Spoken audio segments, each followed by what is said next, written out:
We made the decision many years ago that rich people in smoke-filled rooms would not pick the next president of the United States. Billionaires in wine caves should not pick the next president of the United States. Mr. Mayor, your response. You know, according to Forbes magazine, I am literally the only person on this stage who's not a millionaire or a billionaire. So if this is important. This is the problem with issuing purity tests you cannot yourself pass. The debate hosted by PBS NewsHour and Politico.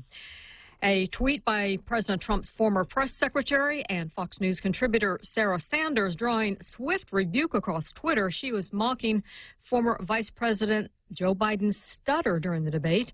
She later apologized, saying that she was unaware Biden had a lifelong stutter problem. Congress heads home for the holidays without nailing down a date for the Senate impeachment trial. Fox's Jared Halpern. House Speaker Nancy Pelosi says she won't send over articles of impeachment or name the House managers to present the case until she knows the process in the Senate. We don't know the arena that we are in. Frankly, I don't care what the Republicans say. Senate Republican leader Mitch McConnell says Democrats are getting cold feet. And second-guessing whether they even want to go to trial. The trial was supposed to take place in January, and a record day on Wall Street as all three major benchmark indexes closed at record highs. America's listening to Fox News. Connecticut water treatment customers don't keep coming back. They're satisfied the first time. That's right. Connecticut non-electric water treatment systems take care of your water problems, and you won't need to keep calling us for repairs. Join the list of satisfied Connecticut customers who purchased their non-electric water systems years ago and are still enjoying clean, conditioned water without any hassles from timers or circuit boards. American Water Tech, a passion for improving lives through better water. Most talk shows only give you selected opinions from one side of the political aisle. You know, I don't like what they're doing. It's bad. Everything is bad. It's all bad, bad, bad, bad. We do it a bit differently on The Ray Gibson Show. We bring you the newsmakers from the left, the right, and the middle in order to give you the full view of the issues that affect all of us here on Guam. Right or left, we bring you to the middle of the conversation on The Ray Gibson Show. Weekday mornings from 6 to 10 on Guam's only news talk superstation, 93.3 The Point. A Kansas City man sues police claiming officers beat him in his own home for no reason. Joseph Harder claims police barged into his Kansas City, Kansas home in the middle of the night, attacked him, and then literally added insult to injury by charging him with battery of a law enforcement officer. The Kansas City Star reporting the beating was so severe, Harder was temporarily blinded by blood in his eyes. The federal lawsuit alleging the 43-year-old was the victim of illegal entry, battery, false imprisonment, and excessive force in the October 2018 incident. Court records show the battery charge against Harder was dropped 2 months later. The lawsuit seeks compensation for Harder's medical bills and lasting trauma. No police officers were charged. Steve Rappaport, Fox News. A jury awards an $8.6 million verdict in the death of Walking Dead stuntman John Berniker. He fell to his death working on the show in July 2017. Variety reports Thursday's verdict found TWD-8 and its production company Stalwart Films were negligent in Berniker's death, but AMC Networks was not.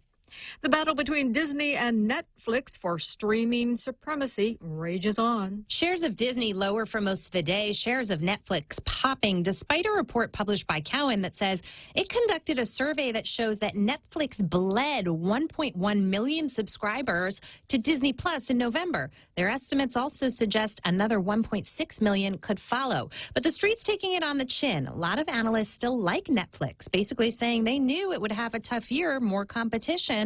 But what's special about Disney Plus, the Disney Library? It's so expansive, it's got something for everybody. Also this year, the other services, they're stepping up their original content. So Netflix has to do more. But that doesn't mean it can't meet the bar. Cowen's outlook for Netflix is actually positive. Jackie DeAngelis, Fox News. And I'm Carmen Roberts, and this is Fox News. A diamond ring turns into a black pearl and hangs shimmering in the sky.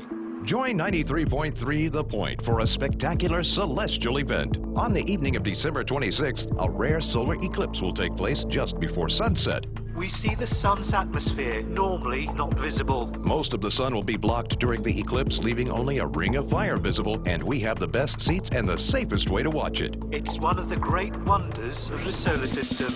Join us at the Point Coffee Lounge at the Sheraton Laguna Guam Resort from 4 to 6 p.m. on December 26th. The first 100 guests will receive a pair of Eclipse viewing glasses, a complimentary glass of iced tea, and a coupon good for discounts at Sheraton's Surfers Point Bar or La Cascada Buffet Restaurant.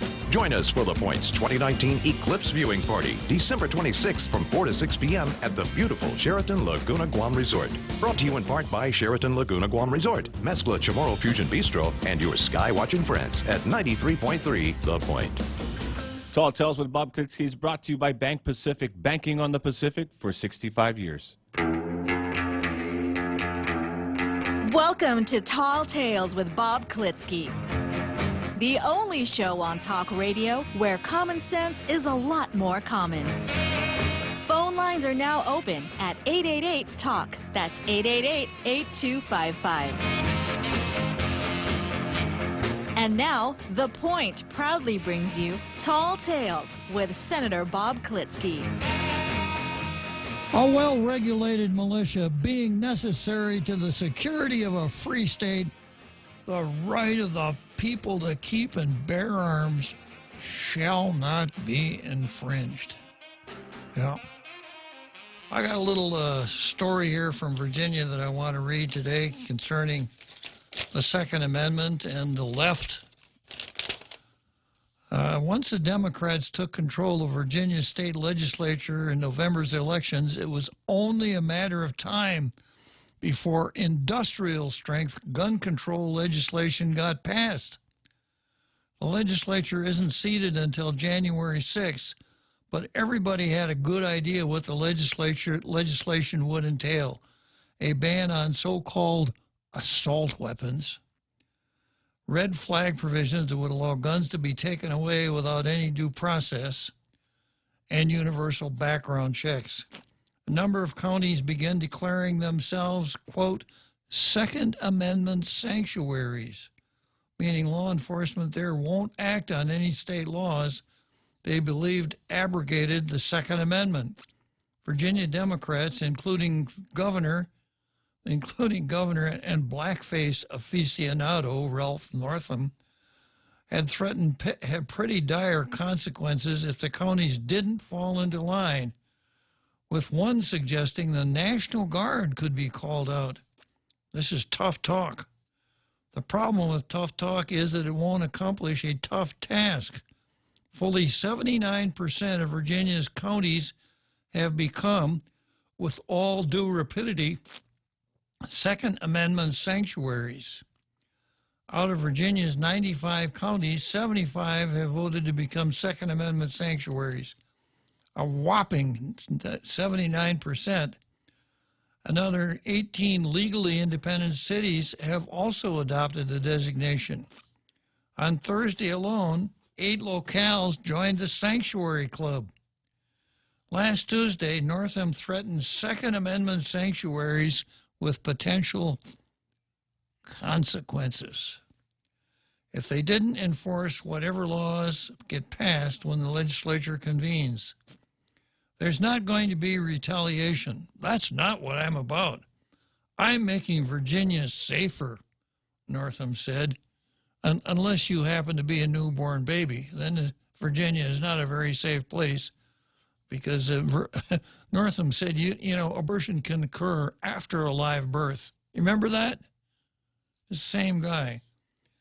If we have constitutional laws on the books and law enforcement officers aren't enforcing those laws, then there are going to be consequences. But I'll cross that bridge when I get to it.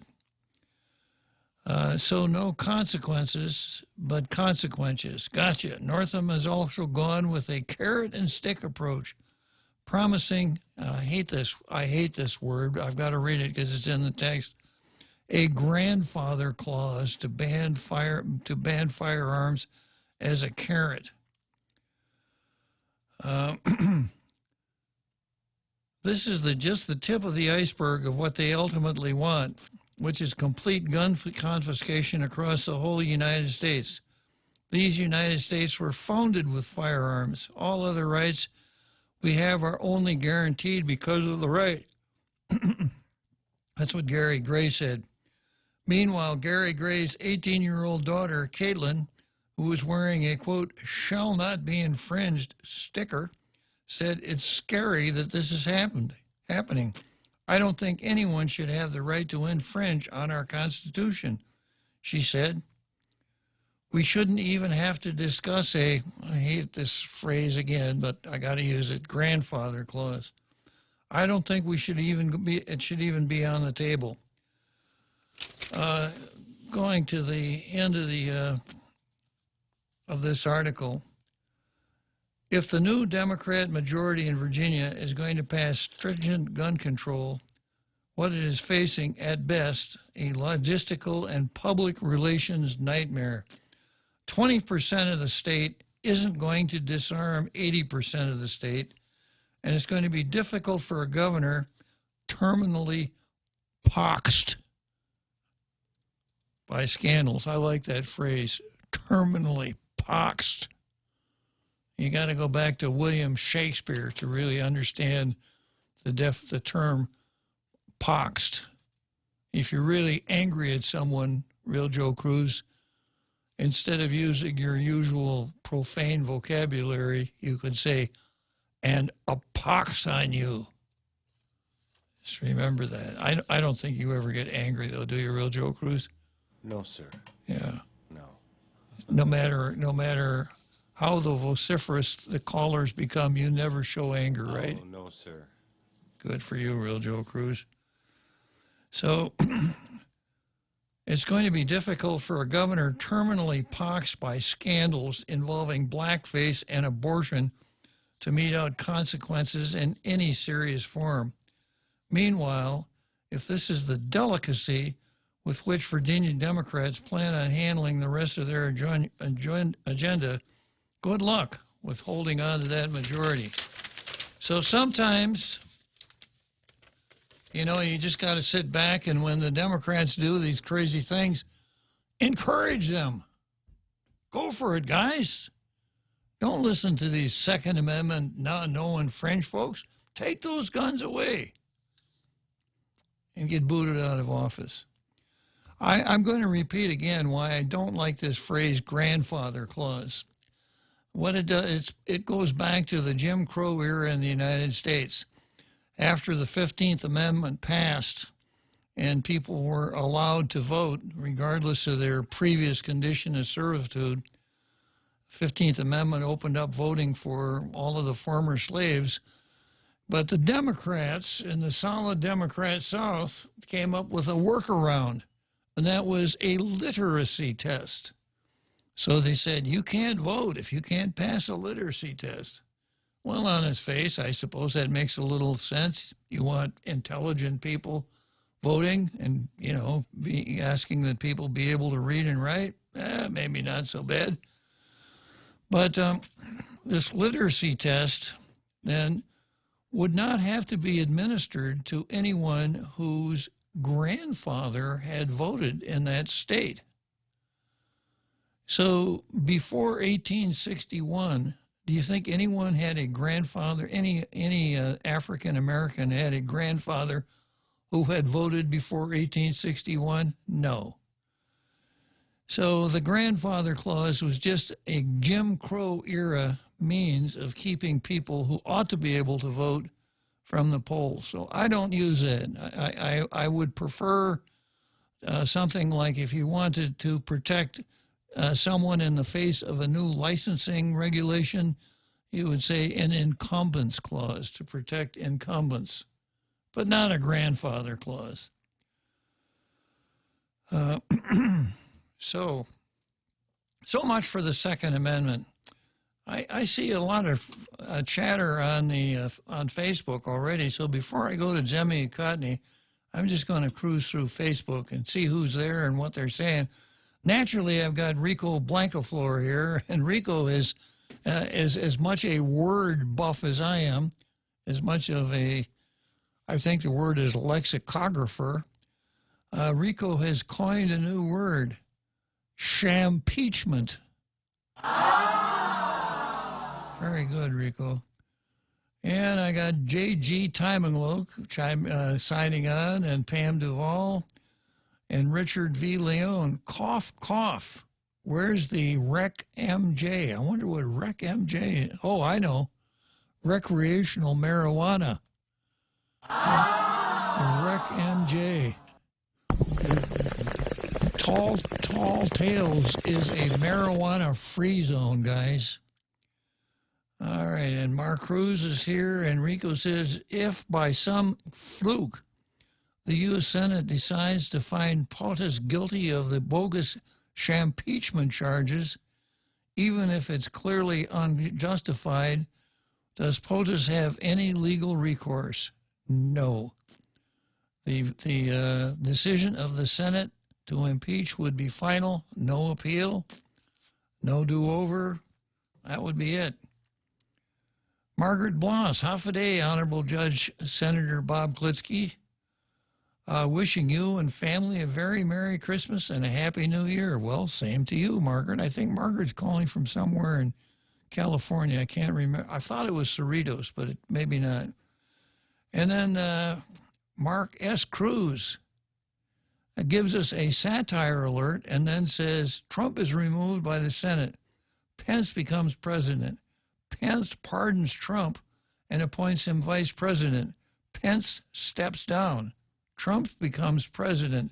Trump appoints Pence vice president. 8 more years. Well, that's pretty imaginative. The only thing is, though, that the presidential pardon won't lie in the case of an impeachment. No matter who is impeached, judges can be impeached, presidents can be impeached, cabinet officers can be impeached, Supreme Court justices can be impeached. But if the Senate convicts a presidential pardon, doesn't remove the impeachment. However, Mark, I like your style. I like your development of satire. That just shows me you've been paying attention to Tall Tales when you can satiristically approach some of these issues. Good job, Mark.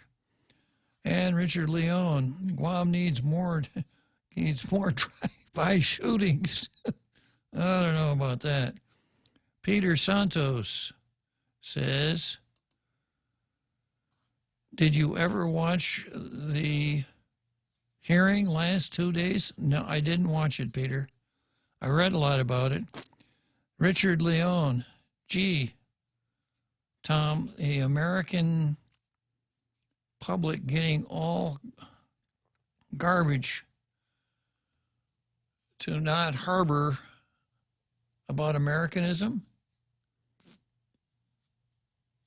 The American Guam public getting all garbage to not harbor Americanism. And then I've got, Margaret clears the record.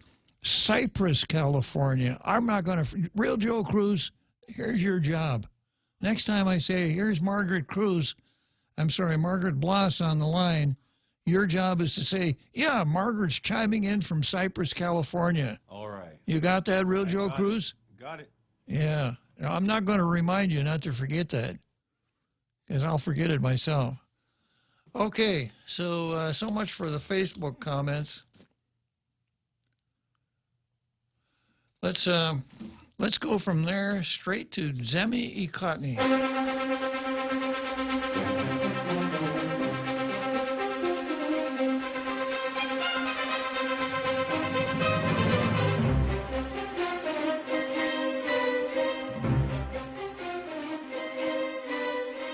So once again, we start out with the Daily News. We get this out of the way really quick. Guess what? The Daily News ran an editorial from the USA Today editorial board, and it bashes Trump. Are you shocked and amazed, Real Joe Cruz? I am, sir. Yeah, that's never happened before, except for the last 100 Zemi Ikotnys. Okay, and then we have transparency and discussion. As it were, transparency and discussion can light the way to proper disposition of war claims. This is from the Post. It's the last weekend before Christmas. If you're one of the many Christmas-loving Guam residents, you're purchasing last-minute gifts, bringing baskets to friends and family, putting together food and gifts for your kids' classmates, and running to and from Christmas gatherings. I hope that, when I first read this, I thought, oh, I hope this isn't going to be another one of these. We know it's Christmas. How about a little edge here, Daily Post? Perhaps some senators believe the community is too busy to notice what's happening in legislative session. Well, that's more like the Post we've all come to know and love. It's clear that everyone supports war survivors getting their war claims. It should be done responsibly, and allowing a transparent process would ensure our war survivors are compensated. I probably sometimes appear as the guy who will take issue with every single statement that appears in the newspaper. You know why that is, Real Joe Cruz? Why is that, sir? Because it's true, I will. So it should be done responsibly, and allowing a transparent process would ensure our survivor. It won't ensure anything. The fact that we know what's going on, the fact that the process is transparent, doesn't ensure anything. It's probably the best we can do, because it's just human nature that people tend to behave better when they know that somebody's watching. And politicians certainly behave better when they know that the folks that are going to vote for or against them are watching. But I think that this is going a little bit too far by saying that a transparent process would ensure our war survivors are compensated. However, a majority of senators approved a new version of the previous war claims not the previous war claims bill, it should say their previous war claims bill, without allowing discussion or giving the public time to review the bill. The new version of the bill was introduced to the legislature and the public on Wednesday, the same day it was moved to the voting file. The actions are a direct contradiction to senators' comments about ensuring transparency. One such comment was made recently regarding a nomination that had been sent to the Committee on Rules and filed with the legislature's clerk. Senator Regine Biscoe-Lee said it hadn't been placed online for public viewing and our colleagues to view. I rise in objection, Senator Lee said. It's just been kind of our general rule here that we allow these nominations and bills to be online for a 24-hour period in an effort to be very transparent with the public we serve. Okay, now, this is the cue for everybody out there in the radio listening audience to say, oh, Regine is for transparency. Yeah. Even with those words still echoing through the congressional hall, not only did senators allow a new version of the bill to be placed in the voting file, they squashed any request to openly discuss the bill.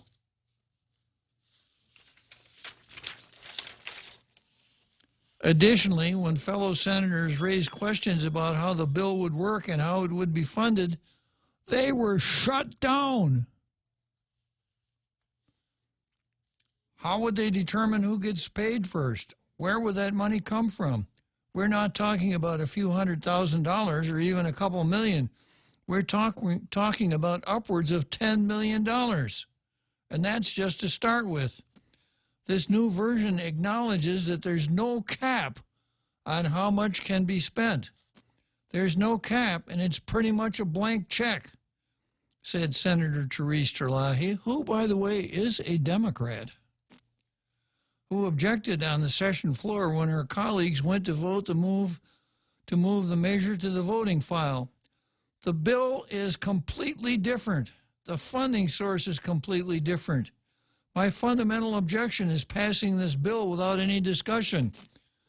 And if you were listening yesterday, you know the bill is completely different. They kept the mistakes from the first bill and then incorporated new mistakes in the second bill. So they're creative. Terlahi raised her objection on the floor, asking why the substitute version would not have first been discussed in the committee of the whole, so the administration and Bureau of Budget and Management Research would provide input on how they intend to fund the measure. Senator James Moylan expressed similar concerns with the vote on Bill 181. Are there any funds to pay these claims, or is this an empty promise where a bounced check will be paid out, he said. The governor claims there's no surplus. Or was that surplus being reserved for this measure? He also asked if the senators sponsoring the bill had spoken to Delegate Mike San Nicolas to determine the status of the federal bill in Congress. In other words, the real bill, not the faux bill, not the ersatz bill, not the quasi bill, not the kadu bill that Lou and Tina Rose Munya Barnes have brought forward. We have so many unanswered questions that may never be answered in a bill that will now pass based on emotion versus logic, Moylan said. During session on Thursday, some senators asked that that more time be given to better study and understand the bill. Senator Joe San Augustine, this is Joe S. San Augustine, his response to that request vilified those who questioned the bill, saying, I don't know how much more we need to discuss. The Manamku are passing. The Manamku are waiting. In other words, come on, you guys. If you really want to know what's in this bill, you're hurting our old folks. And yesterday I introduced the word demagoguery into the discussion when I was talking with Chris Duenas. This is classic demagoguery. Speaking out to rouse people in accordance with emotion and not reason to reach a particular end. Classic demagoguery. Demagogue Joe San Augustine. Regarding war claims, most everyone, elected officials included, has supported compensation for our war survivors. Imanamko. To say that questioning how this bill would satisfy that equates to not caring about the Manamko is plain wrong. And to be frank, playing politics. Well, it's worse than that. You know, it's worse than just playing politics. There's nothing wrong with wanting to know how a bill is going to work. Additionally, the island's hardworking citizens should be concerned about how much of their taxpayer dollars will go to pay the war claims and what services may be impacted as a result of transferring the money. With no cap and no specific process in place, we wonder why senators are in such a rush to pass the bill. And I explained that yesterday. 2 reasons that they're in such a rush to pass the bill. First of all, the real bill, San Nicolas's 1365, is now before the Senate, with a good indication that the Senate may pass the bill soon. When the Senate passes and the president signs, the money begins to flow. So the urgency on the part of Tina and Lou, whose bill does nothing except mumble about a memorandum of understanding in a very inartfully drafted bill, their fear must be that San Nicolas will reach success before they can get their bill passed, because they got to get their bill passed so they can go around and say, we really tried hard to help the Manamku. We passed Bill 181. That's, hooray for us. That's the first reason. And the second reason is if they allow discussion, committee of the whole, etc., they might not be able to get that bill signed in time for the signing ceremony before Christmas. Pretty easy.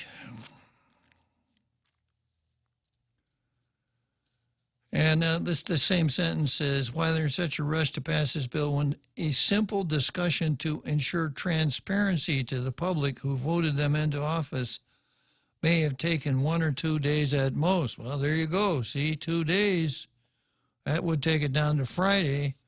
They might not get to vote on it until Monday. Oh, they're still going to make Christmas because well, wait a minute. The government's going to be closed on Tuesday. All the more reason to rush this thing through so that, they can have time to go out and gloat on that day off. Perhaps we ought to start on that one truth that war survivors should be provided compensation. Elected officials should work together in a transparent process without any expectation of gaining votes, but rather understanding that this is the right thing to do. Maybe, just maybe, with this approach, we'll get the war claims paid out in a responsible manner. And wouldn't that make a Merry Christmas for all? Wishful thinking, Guam Post. Let's see, I've got Chuck on the line. I'm going to come back after this break, spend just a couple seconds telling you why I'm not going to award the Post a Blue Star. And then, Chuck, you and I will have a chat on the phone, okay? Hop a day. This is Melanie Mendiola. And this is Ricky Hernandez. We're with the Guam Economic Development Authority. And we're both alumni of the University of Guam. We're calling on our fellow alumni to make an investment in Guam's future by contributing to the G is for Giving campaign. With your donation, you are giving more students the opportunity to graduate, making Guam a better place. To make a tax-deductible donation, log on to give.uog.edu before December 31st or call 735-2957 for more information. Viva UOG! People come to Chili's for a million reasons. For happy hour, date night, birthdays, or just because it's Tuesday. But if you ask us what brings people into our restaurants time and time again is that Chili's moment. You know the one. When you eat so much you want to fall asleep at the table, or when you meet up with good friends and it turns into a party. At Chili's, moments like these matter, and we want to make more of them. So there may be a million reasons to Chili's, but all you really need is one. Chili's, savor the moment in our new location in the Tumon Sands Plaza, 2nd floor. Tall Tales with Bob Klitzkie is brought to you by American Water Tech. From now through December 31st, you can save almost $900 on a complete Kinetico non-electric reverse osmosis drinking water system for your home. Call American Water Tech at 649-2301. American Water Tech, a passion for improving lives through better water.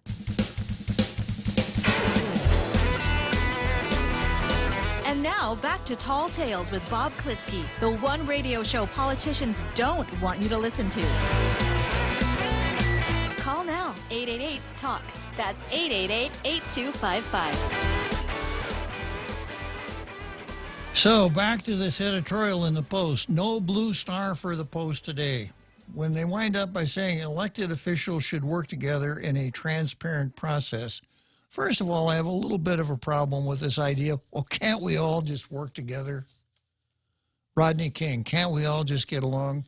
You'll remember Harris Taggarty, where Daryl Taggarty, who has distinguished himself by being a guest host on Tall Tales, pointed out to us that a well-functioning legislature works like a pair of scissors, two sharp blades in opposition to one another. We had the opposition to one another, but we weren't able to cut anything because one of the blades bullied the other one, basically. So rather than say work together in a transparent process, I would say members of the legislature need to follow their own rules, and they need to be transparent about everything that they do, whether it's this or anything else. But the working together sometimes is a little bit too much to expect. It's the tension between the executive branch and the legislative branch, and between the two parties and the legislative branch that keep the system on an even keel. So the working together, I'm not going to give blue stars out for urging people to work together. And then it goes on to say, without the expectation of gaining votes. Well, senators and delegates to Congress should be sensitive to voters, and they should represent the people that voted them into office. And if they do their job, the best way to be a successful politician and to gain votes is to do your job very, very well. So if you're in Congress and you're representing the people, I think St. Nicholas has done a pretty good job here picking up the ball that Madeline fumbled. And I think the legislature has done a horrible job of trying to run interference for St. Nicholas as he's trying to score a touchdown for the Madamku. So I just can't go along with the basic tenor of this editorial. So today, and it winds up by saying, wouldn't that make a Merry Christmas for all? Well, I'm going to, when it comes to the blue star for the Post today, I got to sit back here once again and repeat the immortal words, or the words of the immortal Ebenezer Scrooge. Bah, humbug. Okay, Chuck, what can you tell me about working together? Hey, Bob. Yeah, anyway, I want maybe some clarification. My whole thing, right, with the legislature is why aren't they working with Congressman St. Nicholas and instead trying to maybe make this a tax-free or a garnish-free amount that's being awarded? I don't know if that is already tax-free or garnish-free, but if it is not, I think that would be, their time would be better spent doing that. And that's all I have to say. Happy holidays. Thanks, Mark. Point number one, the local legislature can't change the income tax law, a provision in the Organic Act for which I am forever grateful. The same Juan Pat 10 that gave themselves that huge raise is not the group I want fiddling around with my income taxes. Second, the legislature could immunize, or let's see, what's the word I'm looking for here? Could make any award of the war claims immune to any kind of an attachment by a creditor, so that a creditor couldn't garnish that amount. But I don't think that the forgiveness of tax lies with our legislature. I hadn't thought about it, but I wonder if it's even income, and I have to figure that it probably is income. It's the Internal Revenue Code says income from whatever source derived, and in a sense, the war claim is a delayed payment for services rendered over 70-some years ago. So I suspect it is taxable. But my point, Mark, was that I just wanted to see the legislature stay out of the way. And if they wanted to do anything, they're so hot to pass resolutions, they could have passed a resolution encouraging members of the House and the Senate to expeditiously pass St. Nicholas's bill instead of trying to steal St. Nicholas's thunder with this silly, poorly drafted, ramrodded Bill 181. Okay, so that's Demi Cutney for today.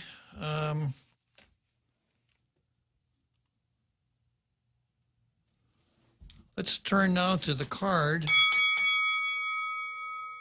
And the first item on the card is 12 Days of Christmas. You'll recall that we started out with on the first day of Christmas, where my true love gave to me a partridge in a pear tree, which is a problem because pear trees are a controlled substance in California. On the second day of Christmas, my true love gave to me 2 turtle doves. Turtle doves may be endangered species, so that's a problem.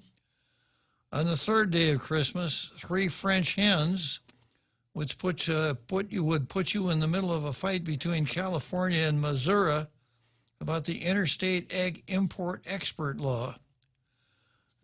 Fourth day of Christmas, my true love gave to me, and we finally worked this out, 4 blackbirds. And for blackbirds, go back to item number 2. On the 5th day of Christmas, my true love gave to me 5 golden rings. And I had to explain to the real Joe Cruz that a ring, a golden ring, an engagement ring, could be a real problem if, remember that? What did I tell you about real Joe Cruz? If they marry them? If they marry them, or if they promise to marry them. Yeah. Yeah. And then they break up. Yeah, and then they backs out and doesn't give the ring back to them. Yeah. Yeah. Yeah, that story would have been so easy to tell 10 years ago when men and women got married and we referred to men as he or him and women as she or her. But if we wanted to be politically correct now, we have to remember that Herman can marry Henry and Henrietta can marry Rowena. And we can't refer to them as him and her because they might not even know themselves. If they're too young, they might not have decided what sex they are. Okay, and then I think yesterday, a couple days ago, it was 6 geese a-laying, and that's the same problem as 4. And then next was 7 swans a-swimming. And that could be a problem if you kill a swan in England, because it's illegal to kill a swan in England because they belong to the Queen. Now, I think if you could find a swan in the United States, it probably doesn't belong to the Queen, but I suspect that the environmental wackos have put some prohibition in front of killing a swan. Next, we've got my true love gave to me 8 maids a-milking. Since these maids are clearly hard-working women, you must ensure they were not trafficked in violation of national or international law. Surely you can do that much of a background check. So I suppose you ought to look at the maids' I-10s to make sure that they're eligible to work in the United States. And then you have to be careful how you explain hiring these people to lefties, because they're going to think you're exploiting these maids simply because they hold themselves out as females. Now, they may not even be females, but it could be a problem. Okay, tomorrow we get to drummers. We're not going to do that tomorrow. Tomorrow, the real Joe Cruz and I have to go into hibernation for 2 days, for 2.5 days. No tall tales tomorrow. So that means that the real Joe Cruz and I are going to be jonesing for 2.5 days until we can get back into tall tales.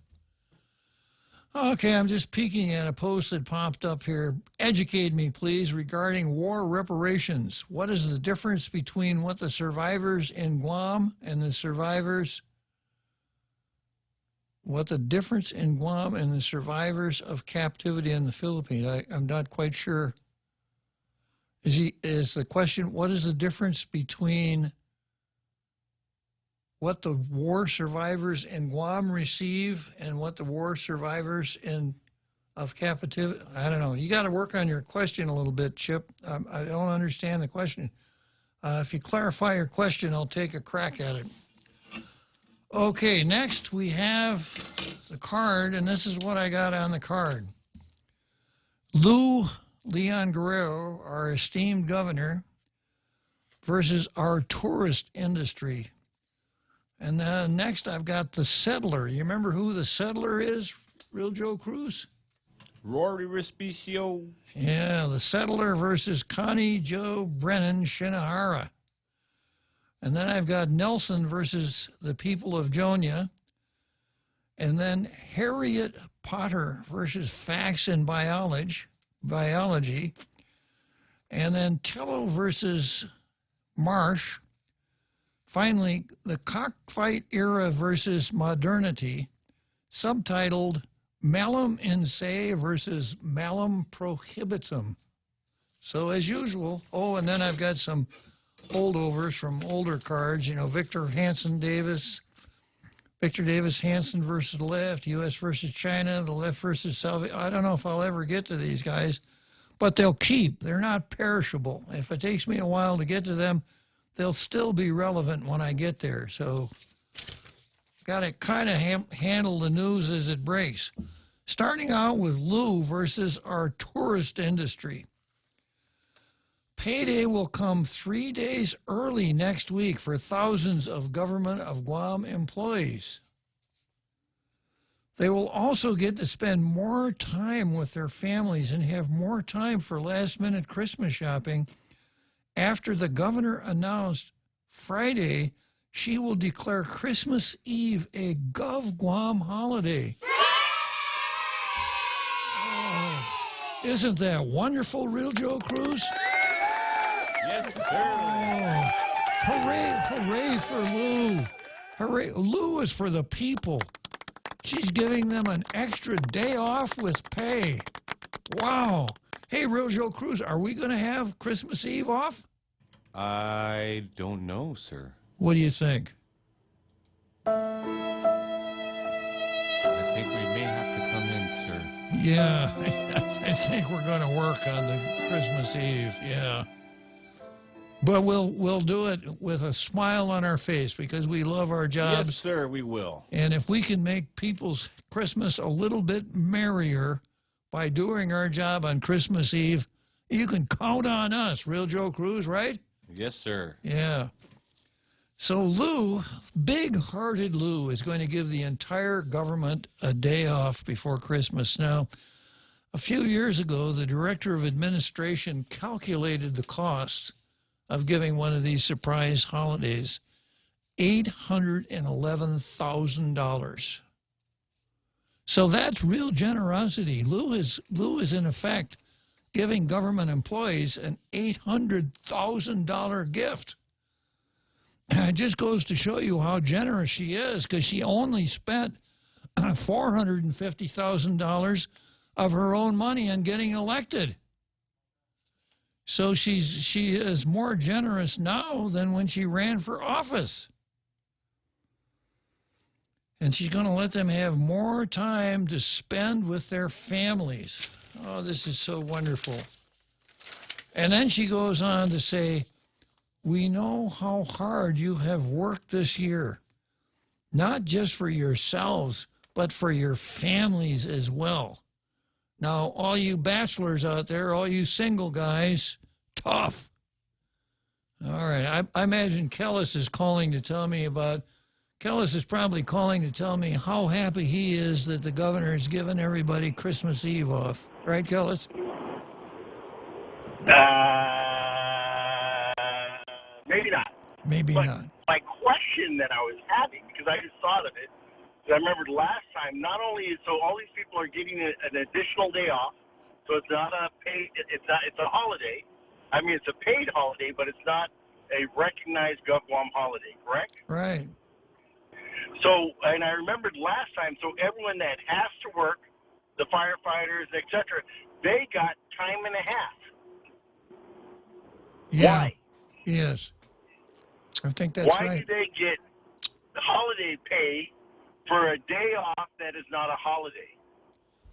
Because they couldn't spend time with their families, I think. No, but it comes, in other words, if the governor did not call a holiday, everyone would be getting paid the same. But when she calls a holiday, so the people that would have been working if it wasn't a holiday, and it's not a holiday, it's just time off, they get extra pay. Why? Good question. There doesn't seem to be any logical reason behind it, but there's no logical reason behind giving everybody the day off before Christmas either, Kellis. Well, I was going to talk to my brother about that, and maybe I can get, paid not to work. Yeah. But he's not into that. Okay, well. So, I think that what you should do is you should talk to, I think you especially because you should pay the real Joe Cruz at least double time to be working on that day. What do you think, Joe? Let me do a short poll here, Kellis. Let me see. What do you think of that idea, real Joe Cruz? That's the greatest idea ever. Sounds like you got some support for that one, Kellis. Yeah, see, that's what I think. But I think, you since you're his boss, you're his direct boss, instead of the radio station paying, I think you should have the kindness of your heart because you truly love him. You are so persuasive, Kellis. Okay, I hear music in the background. I'm glad the break is coming up before you ding me for any more money. Thanks for calling. You have a good one. Bye. Okay, we got a break coming up here, and then I got somebody else on the line. I don't know who it is. Who is it, real Joe Cruz? I'll find out as soon as I get to break, sir. All right, good. Celebrate your holiday festivities with dinner at Hyatt Regency Guam on Christmas Eve and Christmas Day at Al Dente Ristorante. Enjoy a holiday family set menu, which includes Fiorentina steak, lobster tail, and an array of Italian favorites, suitable for up to a family of 4. Eat, drink, and be merry during the holidays at Hyatt Regency Guam's Al Dente Ristorante. To make your reservations, please call 647-1234. Cocoa Coffee Company is now available at Circle K. Single origin coffee beans, carefully sourced and locally roasted to give you the freshest cup of coffee Guam has to offer. Grab a cup that's brewed every 30 minutes or purchase a bag of the locally roasted whole beans. Flavors now serving: light medium roasted Ethiopia and medium dark roasted Jamaican Blue Mountain. Exclusively available at Circle K. With every Cocoa Coffee Company purchase, a portion of the proceeds will go towards the Cocoa Recovery Program. Tall Tales with Bob Klitzkie is brought to you by Bank Pacific, banking on the Pacific for 65 years.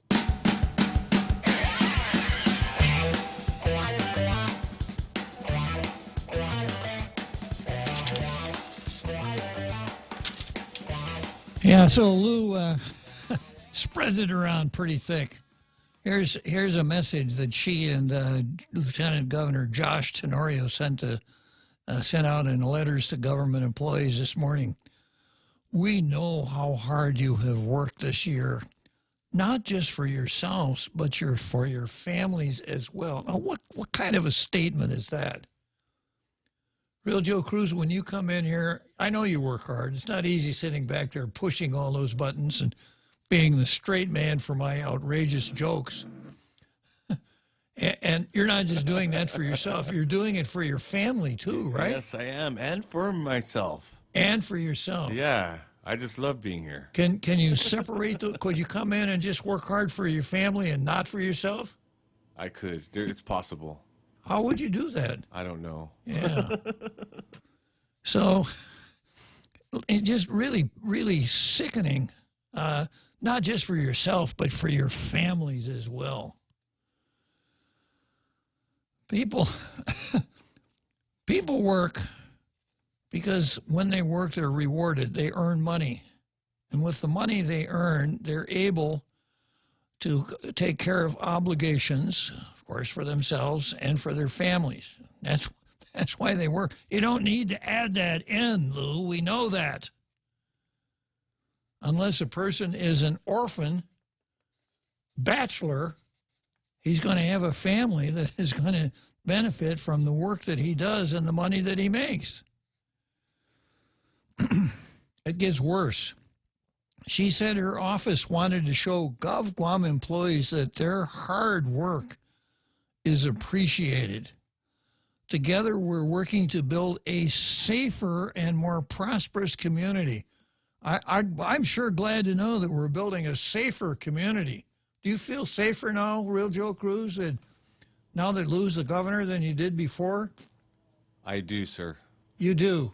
Because I'm always around you. Yeah, well, that's true. If only the rest of the population could be so protected, right? Yeah, together we're building a safer and more prosperous community, one that grows better, stronger, and more beautiful every day, the governor wrote. While we know the challenges we face are great, like a governor that's in over her head and spouts meaningless prose like this.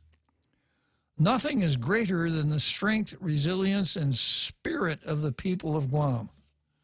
And back to the article, some cold, hard facts. Because holiday pay is double a normal day's pay, additional GovGuam holidays cost taxpayers about $500,000 to pay hospital personnel, police officers, firefighters, prison guards, who provide critical services according to Daily News files. Well, I gave you the correct figure, which I think ran in the Daily News a couple years ago, $811,000, what it costs for one of these surprise holidays.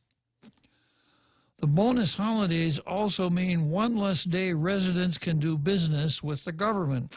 The community won't be able to renew driver's licenses or business licenses or get new licenses or resolve utility issues, among other matters.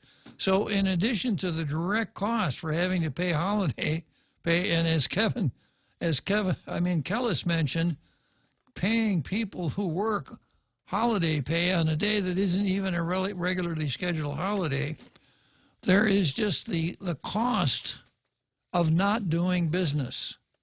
Much of what needs to be done in the commercial sector can't be done, without the assistance or without the interaction with the government of Guam. Oy. So I put this on the card. This is titled on the card, Lou versus our tourist industry. So Lou is giving everybody in the government either a day off with pay or an extra chunk of money for working on what is supposed to be a regular work day. Christmas, the 25th of December, is a holiday. Every government of Guam employee gets the day off, and if they work, then they get the holiday pay.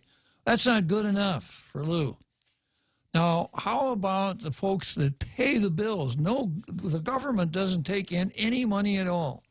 It only spends money. So where does the money come from to pay these government employees? Well, much of it comes from our tourist industry. So what happens in our tourist industry on the day before Christmas? Let's see.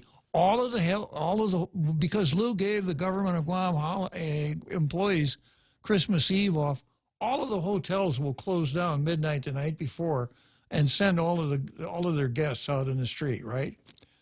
And all of these buses that take tourists around, they'll just park, and the bus drivers can go home.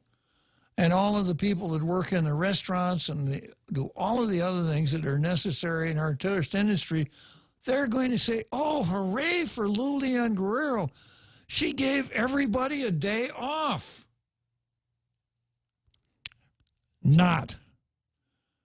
Christmas Eve is going to be a regular work day for the folks that pay the bills. And an awful lot of them will be working on Christmas. They'll be working on the 25th of December.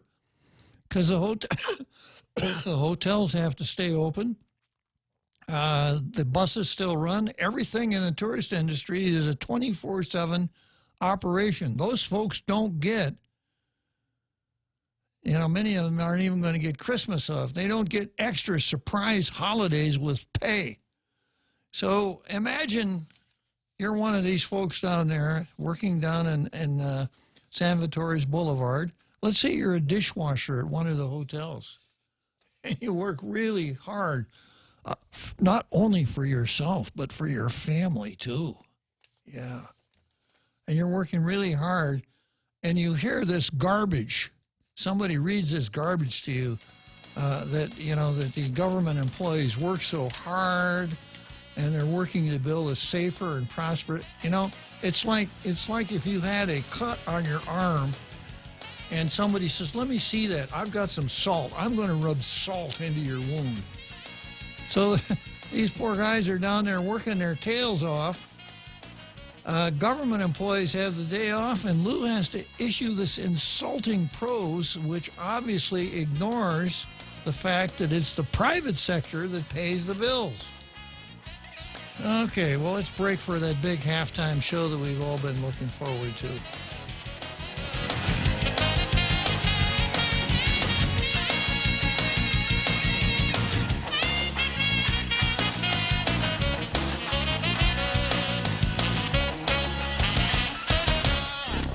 The Point is KUSG, Hagåtña, Guam, 93.3 FM and 104.3 HD3. No timeline, no plan. I'm Carmen Roberts, Fox News. Days after the House voted to impeach President Trump, the Senate has yet to set up logistics for his trial. We'd like to see a fair process, but we'll see what they have, and we'll be ready for whatever it is. Speaker of the House Nancy Pelosi says she won't send the articles of impeachment to the upper chamber until she sees the plan. Senate Majority Leader Mitch McConnell. It looks like the prosecutors are getting cold feet in front of the entire country. McConnell says he and Senate Democratic leader Chuck Schumer are at an impasse for setting up the plans for the trial, which was supposed to happen next month. Impeachment was the first question for the 7 presidential candidates during Thursday's debate. Businessman Tom Steyer points out that he started the need to impeach movement more than 2 years ago. He says it's not a question of politics, it's a question of right and wrong. The court that counts here is the court of public opinion. The American people deserve to see the truth of these administration officials testifying under oath so we can make up our mind. All the candidates say they back impeachment, with former Vice President Joe Biden criticizing the president. It was a constitutional necessity for the House to act as it did. And, Trump's response to suggest that only half of the American people want to see him thrown out of office now, I find is dumbing down the presidency beyond what I even thought he would do. And the debate hosted by PBS NewsHour and Politico. Earlier in the day, the House delivered a big bipartisan win for one of President Trump's major trade initiatives, passing legislation for the U.S.-Mexico-Canada trade agreement, 385 to 41. House Speaker Nancy Pelosi backed the deal after winning concessions from the Trump administration on labor and environmental enforcement. Fox's Jared Halpern on Capitol Hill, and it was a record day on Wall Street. The 3 major benchmark indexes closed at record highs. America's listening to Fox News. Did you know that home loan rates have plunged again? Would you like to take advantage of these lower rates to help lower your monthly payments? Refinancing doesn't have to be for another 30 years. It can be for 10, 15, or 20 years. It's up to you. Reduce your monthly payments. Pay off your loan earlier. At Bank Pacific, where we're open to closing your loan in a hurry. Bank Pacific, where others put branches, we place roots. Equal housing lender. Credit conditions apply. Now here's Bob in the traffic chopper. What's up, Bob? Traffic's at a standstill right now with a guy standing in the middle of the street holding a sign. Let me zoom in.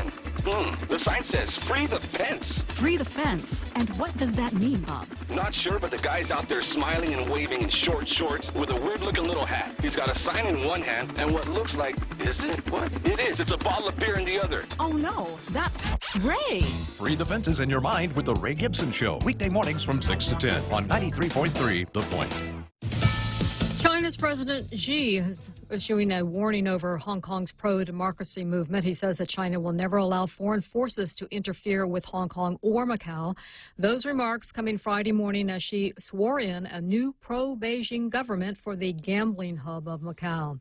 A court rules that an Arabic-speaking passenger can sue Southwest Airlines. A federal judge making that ruling after the airline sought to dismiss the suit brought by an American of Iraqi descent who was removed from a flight in 2016 after another passenger heard him speaking Arabic and feared he might be a terrorist. The judge ruling the man could try to show that Islamophobia coming amid a sensitive political climate was a factor behind his removal, and Southwest claimed that he was removed because he appeared to make threats was a pretext. Southwest argued its employees acted reasonably in considering the man a possible safety threat. Lisa Lacera, Fox News. Amazon's delivery network is experiencing a banner year. The e-commerce giant is on track to deliver 3.5 billion customer packages globally this year through its in-house delivery operation.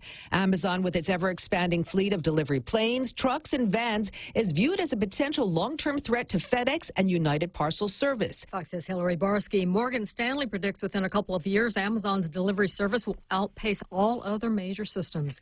The Food and Drug Administration says it has approved an Ebola vaccine. Drug maker Merck's vaccine, Ervebo, is the first FDA-authorized vaccine against the deadly virus. And a study from the University of Glasgow in Scotland shows you likely won't get the flu and the cold at the same time. One of the researchers says those viruses compete for resources much like lions and hyenas compete for food. I'm Carmen Roberts, and this is Fox News. We can't buy this house. What? It has 4 bathrooms. Just think of all the bathtub rings, water spots, and stains, plus the cleaning products I'll have to buy. Didn't I tell you? The house comes with a non-electric Kinetico water treatment system. We'll have clean, soft water throughout the house, protect the water-using appliances, keep the tub, showers, and sinks looking like new, and help our skin, hair, and clothes look and feel great, too. The house even includes a Kinetico drinking water system. A Kinetico system in the house? We'll take it. American Water Tech, a passion for improving lives through better water. Are you ready for some football? The Ray Gibson Show has got your fix every day with the Points NFL Pick'em contest. Get the latest updates as we check out the past week's performance and break down the upcoming action. Get your game on by calling the hotline at 888-TALK or sound off on Facebook Live at thepoint.gu. League members get a chance to win some awesome weekly prizes with a shot for your choice of a new GTA phone. The NFL Pick'em contest is brought to you by Current Guam with special thanks to GTA. Tall Tales with Bob Klitzkie is brought to you by Bank Pacific, banking on the Pacific for 65 years.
So, thus ends our big halftime show. The last halftime show this week. But we'll be back again on Monday with more of the same. So I'm going to just wrap up here with Lou and the great giveaway. It just takes... It really takes a special kind of mentality to give away public money the way governors do with these surprise holidays. I suppose that what's involved is this desire to have everyone think highly of you, so that when you, on the day before Christmas, if you happen to walk into a restaurant, people will come up to you and say, "Oh, thank you, Lou. We really appreciate that day off that you've given us." When what ought to happen is that if Lou showed her face down on San Vitores Boulevard, down in our tourist establishment, everybody down there should give her the Atan Baba. Because what she is doing is she is dissing all the folks in the tourist industry with her silly prose and giving away money that the tourist industry plays into the treasury for the, for public safety, et cetera. I think one of my posters here kind of mentioned it pretty well. Maria Fagetgood, when she talks about, I think Maria is referring to, Lou said, working to build a safer, more prosperous community. Maria Fagetgood says, does that include fixing the hospital, improving schools, public safety?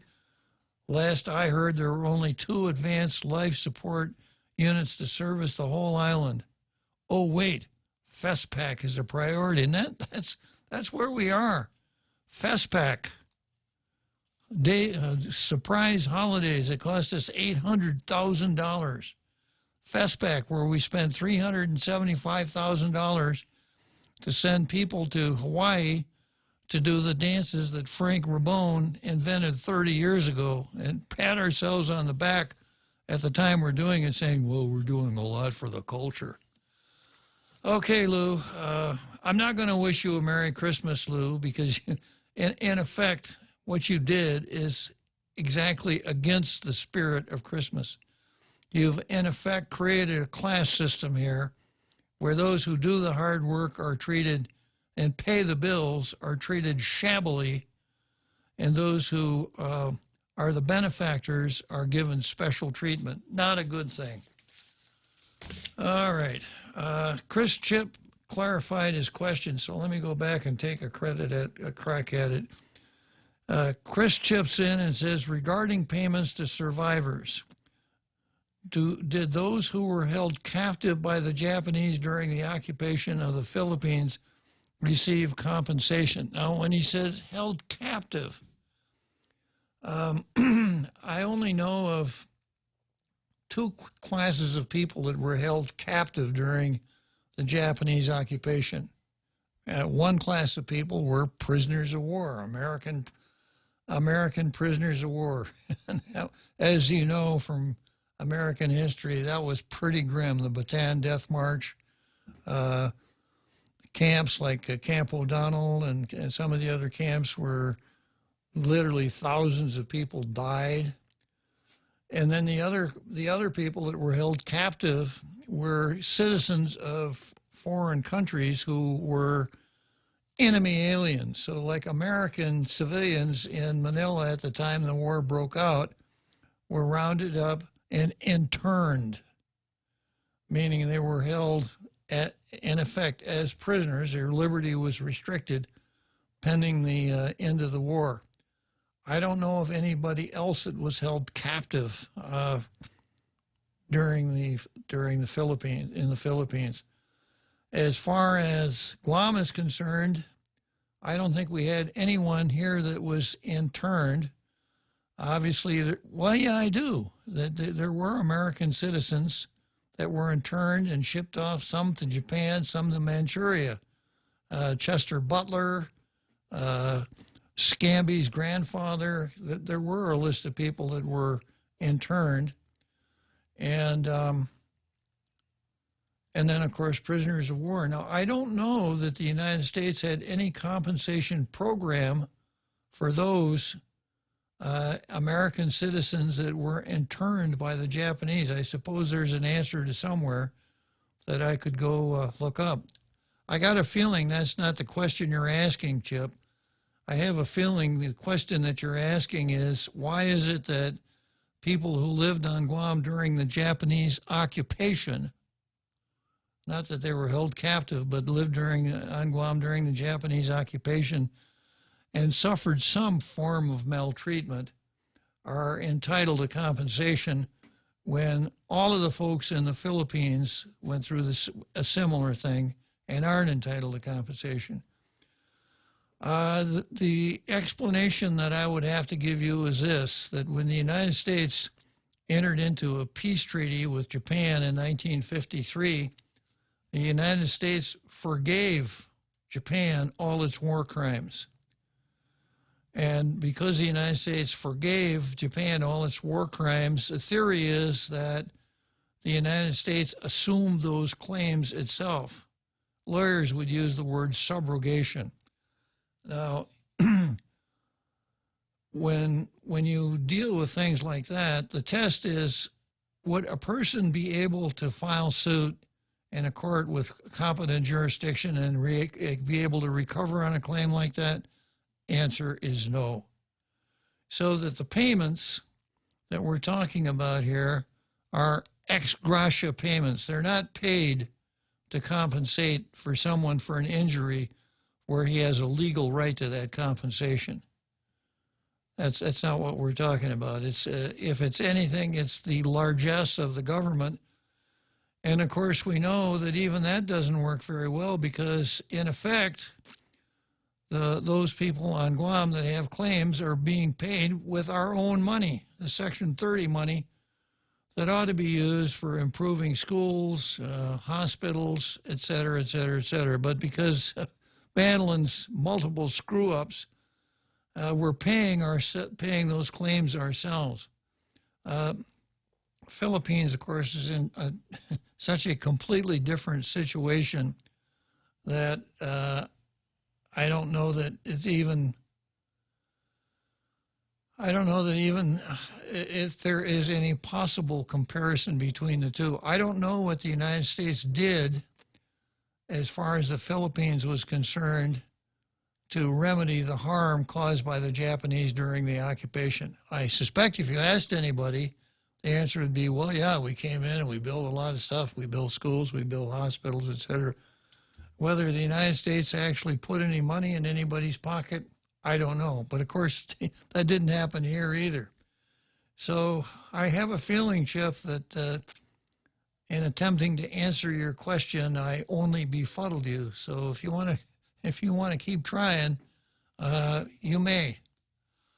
Okay, so we've put that to bed. I noticed there's a little talk here about impeachment earlier on on Facebook. We had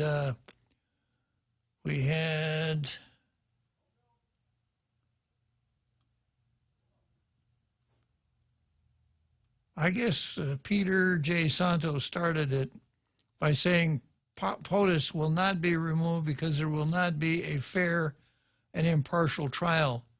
He deserves to be removed, but the Senate is full of his paris.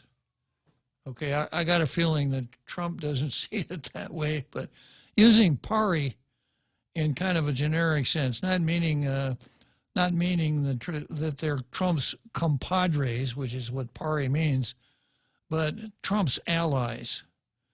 Okay, I got a phone call coming up here. Oh, you opened the Jimmy line already? Okay. Hi, Jimmy. Oh, hi. Okay, full disclosure. I am not a felon on felony release. I would have never suspected that, Jimmy. I do not and have never worked for Gov Guam. Okay. Now, I was reading on the front page of today's newspaper about FESPAC. And maybe it would be a good thing to send some of our beloved fellow Guamanians to Hawaii and to share some of the activities and skills enjoyed by our other beloved fellow Guamanians. Perhaps they could do a seminar in purse snatching, home invasion, child rape, and the fine art of plea bargaining. And for the artsy people, we could teach them how to make ice pipes out of beer cans. So Guam has something to contribute. Well, Jimmy, I'll give you this. What you've just said is classic Jimmy, isn't it?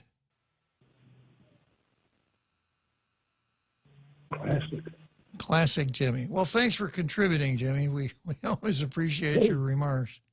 Sorry to bother you. All right. Yeah, there's Jimmy. So, yeah, let me see here. Peter Santos started it off with that remark, and then we had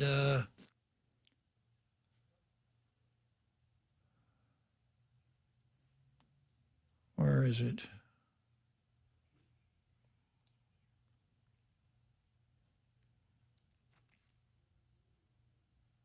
One of the Toms. Yeah, Tom Van Ingen comes back. Peter, there was no evidence POTUS did anything wrong, let alone a crime. So it was the House that was not fair or impartial. What say you, Senator Bob? Well, I tend to go along. I suppose anybody named Tom is sort of my quasi-pari, right? Real Joe Cruz? Yes, yeah, sir. I tend to go along with Tom. You know, the first ground for impeachment was, what was it, improper, I can't even remember what it was. It wasn't treason, bribery, or high crime or misdemeanor. It was, shucks.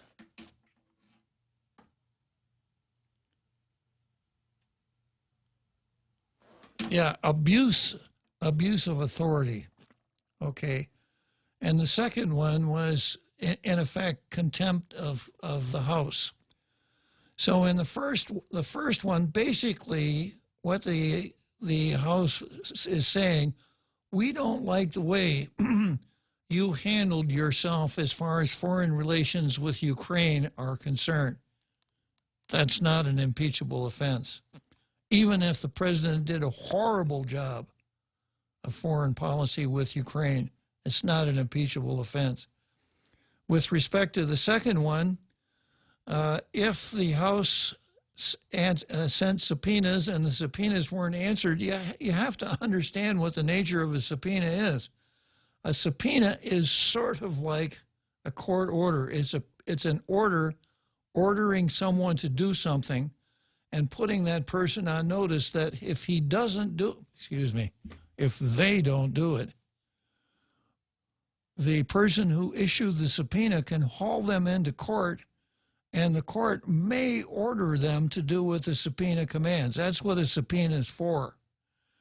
So the president had an absolute right to challenge the subpoenas, and he had an absolute right to determine which of his people were going to go and appear before the House. And if the House was dissatisfied, subpoena, and then take the matter to the court to enforce the subpoena. But I used this analogy the other day. It's kind of like the House of Representatives, this analogy that I use. If somebody comes up to me and says, "Hey, Bob, I'd really like to chop off your foot, but I don't have an axe. I noticed you got an axe in your hand there. Could I use this axe to chop off your foot?" And I say, "No. In fact, no. Hell no." And the other guy says, "Well, you're so cheap. You're very mesquito. You won't even want to help me." And that's kind of the way I see it. So I got to side with Tom Van Ingen on this one. Now the Democrats have done a real good job of what we used to refer to as show trials back in the Iron Curtain days, when the communists, as you were the Soviet Union, if someone fell out of favor in the Soviet Union, a show trial would be held.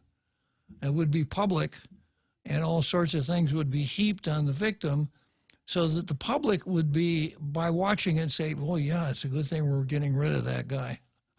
I'm just not persuaded by the Democrats' use of impeachment here at all. And now suspicions confirmed. Nancy says, "Well, we finished the impeachment, but we're not going to transmit the matter to the Senate.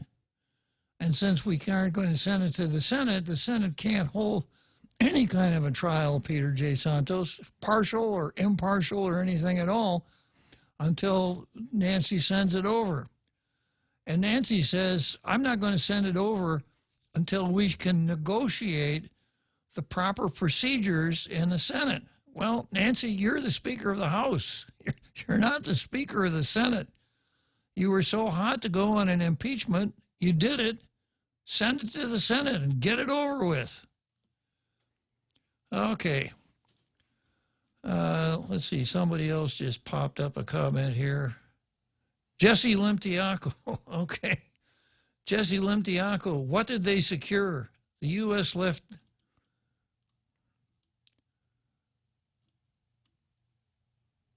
The U.S. left the Chamorro people for nearly 3 years when they surrendered the U.S. territory to the Japanese in World War. You're absolutely right, Jesse. And then he says, "Look at all the snowflakes on the right, sad about their man's impeachment. Trump was caught, but again, he can shoot someone on Fifth Avenue and won't lose any votes over it."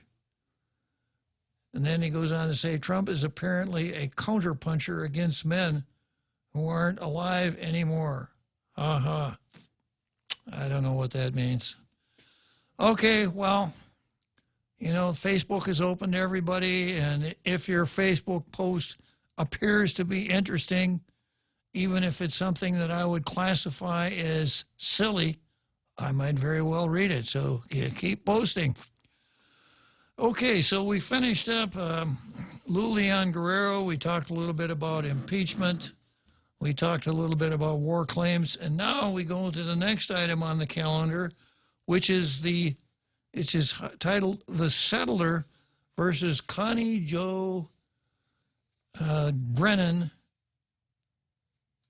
Shinohara." And the title of this article, it ran on the Post, "Board approves settlement agreements for port workers." Port of Guam Board of Directors Chairman Francisco Santos signed off on resolutions late Thursday that approved settlement agreements for at least 3 more of the port employees fired in December 2012 over an allegedly fraudulent workers' compensation claim.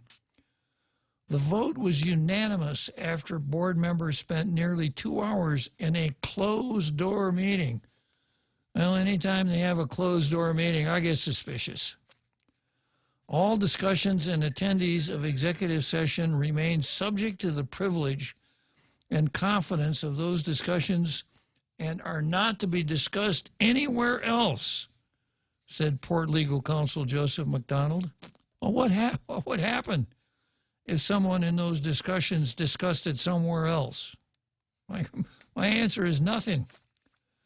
Among the resolutions approved, one authorizes legal counsel to offer terms of the settlement agreement in the case of Leonora Leon Guerrero. The other resolution settles the litigation between the Port Authority and Josette Havalosa, Francis Areola, and Leonora Leon Guerrero. The resolution's approval follows the resignation of Connie Jo Brennan Shinohara, as Deputy General Manager.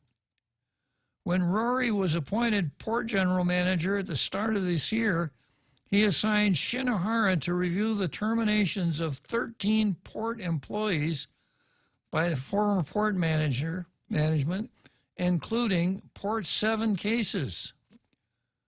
McDonald took over that review shortly after joining the port in August. So to refresh your recollection, on Rory's first meeting with the board of directors, he had some daring proposals. He said he'd met with he talked with Champ Calvo about mediation on the YTK case, and he got what we used to refer to as an ass chewing for that, because the board had not approved Rory entering any negotiations with anybody. He said that Mike Phillips had to be gotten rid of and in-house counsel hired.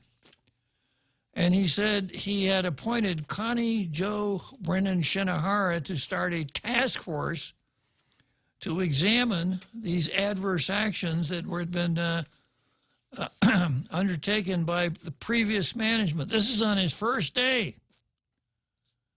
So that's why I call him the settler. He wanted to settle the Port 7 cases. He wanted to settle the YTK case. And he wanted to settle Mike Phillips somewhere else. Perhaps Mike Phillips might not have been as amenable to that litigation posture as Rory would have liked. Who can say? So, Connie Jo was appointed to that committee, and just last week, as the second Brennan sister to be removed or to remove herself from the Leon Guerrero administration, Connie Jo resigned.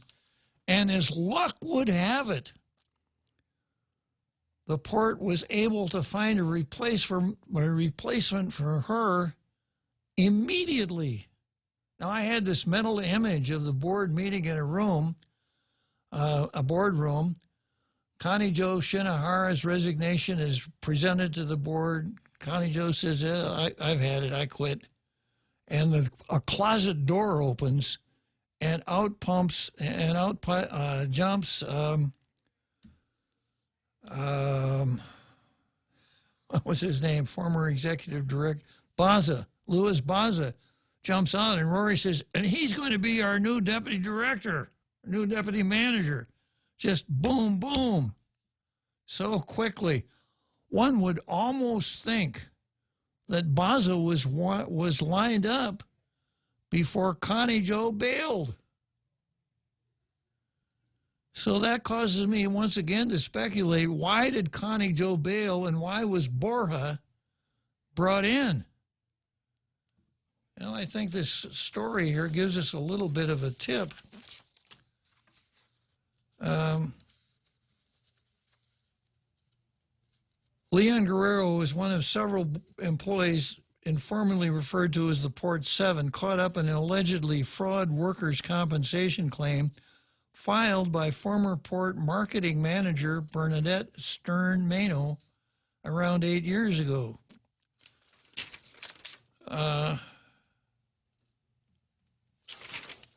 And the story goes on to talk about a Francine Rocio who was reinstated, and it will get back pay. And then I was able to get my hands on one of the resolutions, which I have in front of me here, which I will read right after the seventh inning stretch. Family Finance has been serving the people of Guam since 1959, and they'll continue to be there for you in the years to come. Whether you're looking to get a personal loan for that summer vacation or paying off those long overdue bills, Family Finance has got you covered. Apply for a personal loan from $1,000 up to $3,600 by calling Family Finance in Agutya at 475-4545, Upper Tumon at 647-5626, or in Dededo, 633-4473. Family Finance, serving the people of Guam since 1959. The holidays are here and the shopping frenzy begins. Protect yourself with these safe shopping tips. Consider shopping only with retailers you trust, or do some research on other retailers you aren't familiar with before proceeding. Don't save your credit card information on retail websites, and never make payments when using public Wi-Fi. Switch to cellular data or wait until you get to a secure network to make your purchases. These safe holiday banking tips are brought to you by Bank of Guam, the People's Bank, member FDIC. Tall Tales with Bob Klitzkie is brought to you by Mescla. Try their featured special for December. Seafood Lao Lao, a medley of salmon, shrimps, scallop, and fresh spinach wrapped in tea leaves. Steamed to order, topped with soy butter sauce and your choice of starch. Visit Mescla in Agana and now in Tumon at the Grand Plaza Hotel. For reservations, please call 969-2652.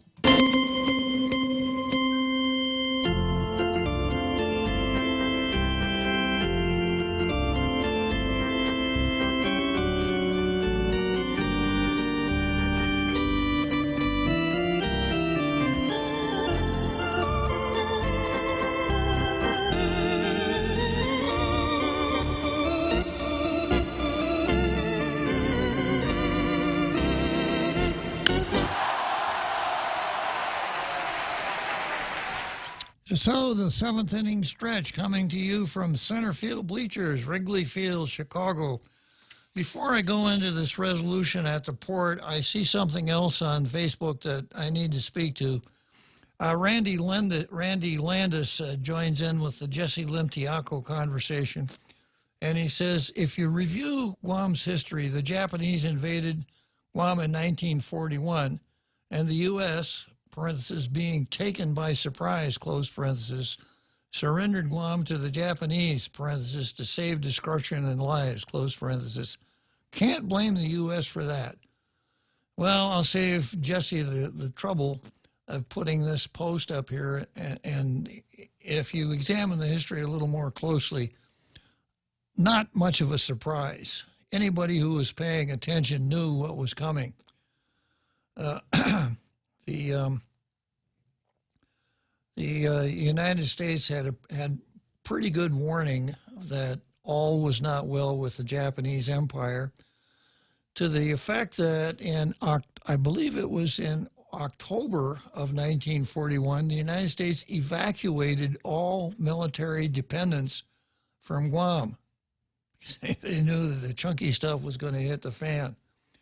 So when the attack actually happened, Guam was not defended.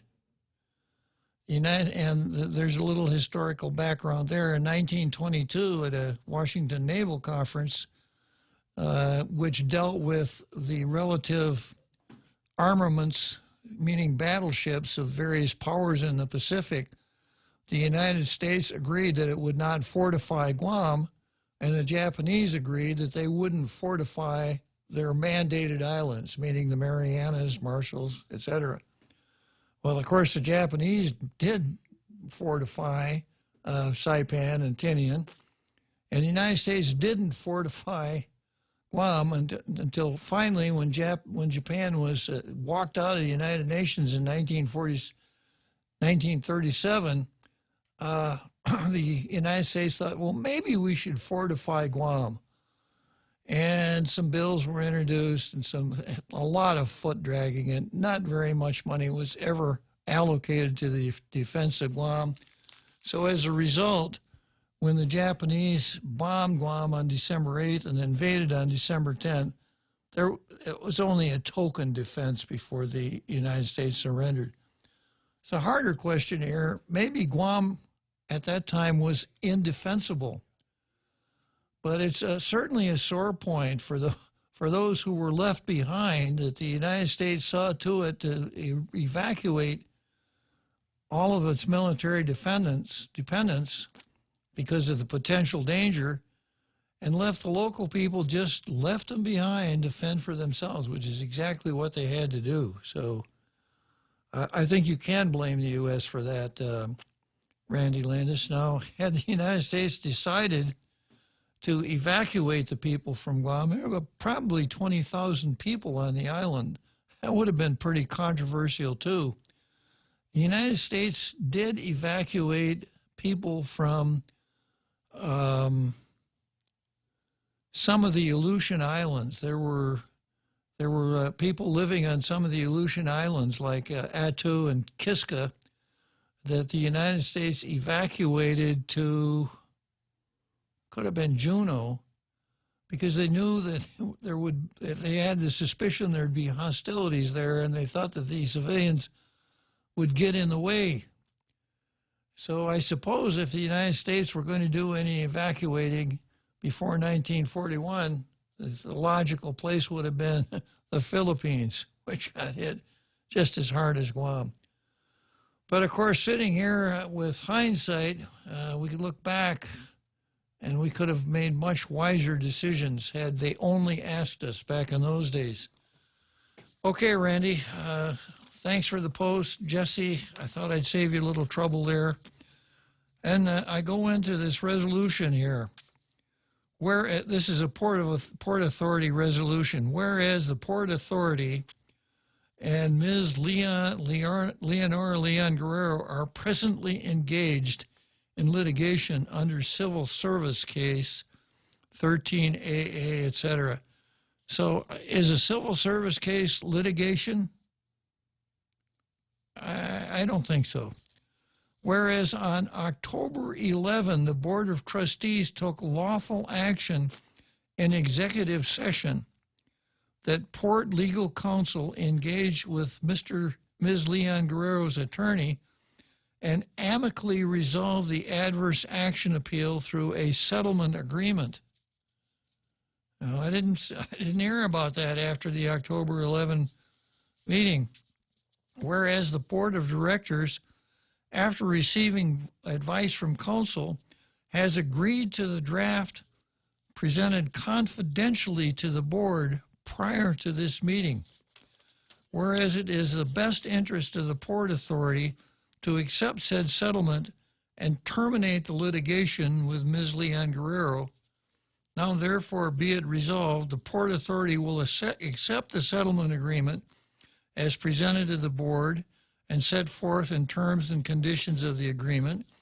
Be it further resolved that should Ms. Leon Guerrero execute the settlement agreement, such and shall indicate her acceptance of its terms, the Deputy General Manager of the Port Authority is authorized to execute and deliver all documents and undertake such acts as necessary to comply with the terms of the settlement after Ms. Leon Guerrero has signed it.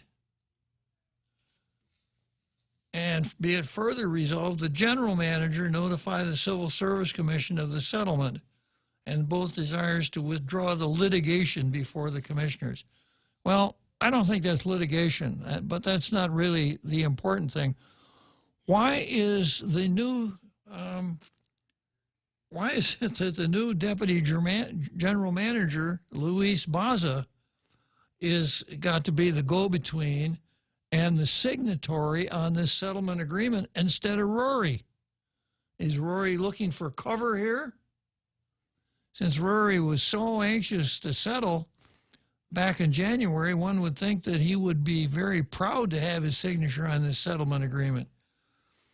And the second question I have to ask is, when are we going to see this settlement agreement? How much of the farm is the port willing to give away when this case is at the Civil Service Commission? And what's wrong when we have a mechanism in place? We have, a very liberal statutory scheme that a director has to follow if he wants to terminate an employee. When that happens, the employee has the ability to appear before a Civil Service Commission where the rules are really slanted in favor of the employee. And often the members of the commission share that bias. And if it doesn't go right at the Civil Service Commission, the employee has the right to take what amounts to an appeal to the Superior Court. And if if they're still dissatisfied, they can go to the Supreme Court. And the part of the entire scheme is that a prevailing employee is awarded his attorney's fees if he wins his case. So that would seem to be a pretty way to proceed on this basis. So what's wrong with just letting the law take its course? Don't we do a lot of raving about due process of law? Well, due process of law isn't good enough here. It's not good enough for Rory. It's not good enough for the board, because they're going to take the case away from the Civil Service Commission and settle it with Ms. Leanne Guerrero and give her a huge pile of money. And once again, where does that money come from? It comes from the ratepayers. It comes from people who pay charges to the port because their cargo came in through the port. So ultimately, it's you and me that are going to pay those large amounts of money. Now, I've heard it said that this is just a political payoff for people that were, as the saying goes, people who were in during the campaign. Now they're being rewarded. Their cases are being settled. They're going to walk away with huge chunks of money. I've heard that people say that. I don't have any firsthand knowledge, but I can say this. When the board takes a case that's in process of resolution, goes behind closed doors, works out its settlement agreement, it smells. It doesn't look right. And, it's my analysis that when it comes to legal decisions, and I've mentioned this before, if you could have a way to guarantee that the correct decision is always made, maybe some high-powered computer or something like that, that we could be assured that the correct decision is always made. And then we had another situation where the procedures, everyone agreed that the procedures were fair. People are much more favorable towards fair procedures than they are correct results. So even if the board at the port thinks it knows more about these cases than could be developed through legal processes, it's not going to sit well with the public. It looks like a backdoor deal, especially when Rory tipped his hand so early that he wanted to get rid of Mike Phillips, who had been prosecuting these cases, and that he wanted to settle these cases and 7 other cases. It just doesn't look good. Now, there's something kind of intriguing here, because according to the story, the matters involving Leanne Guerrero, let's see, Josette Havalosa, Francis Areola. Havalosa, Areola, and Leanne Guerrero were subject of these board resolutions. So, Real Joe Cruz, are you still back there? I am, sir. This is another one of those situations that could be solved the way that Sherlock Holmes solved the murder case. Oh, yeah, it's not what he did, it's what he didn't do. Yeah, well, let me finish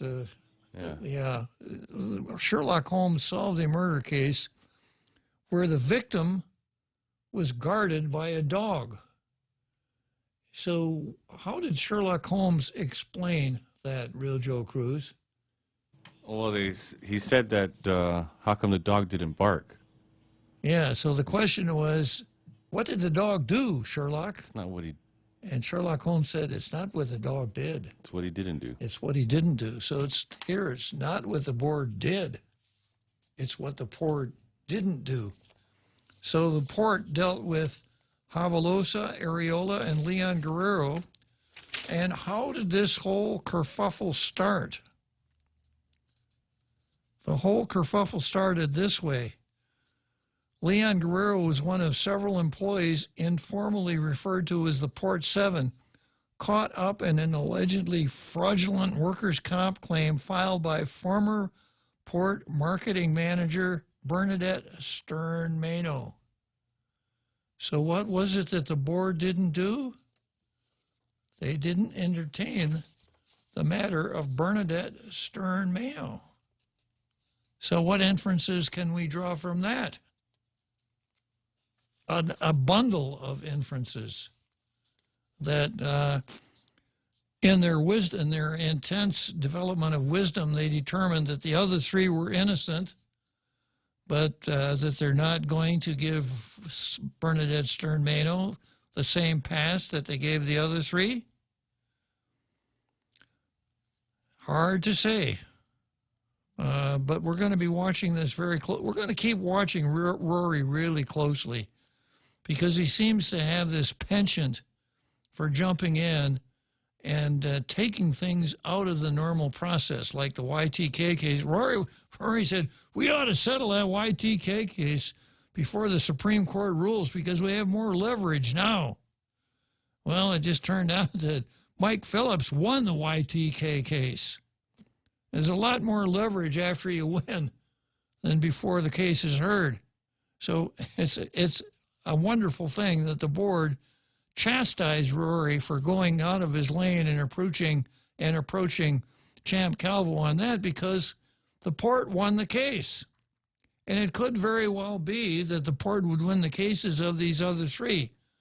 But when you jump in and pull them away, sign settlement agreements, hand out large chunks of money, and then somehow explain this, what we were just trying to do justice for those employees.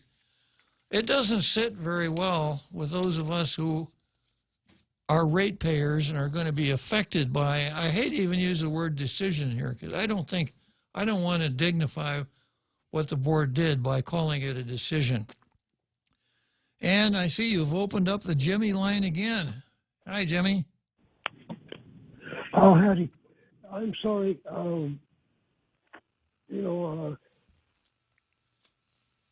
I find your analysis of the corruption of Guam very interesting, but very difficult to follow.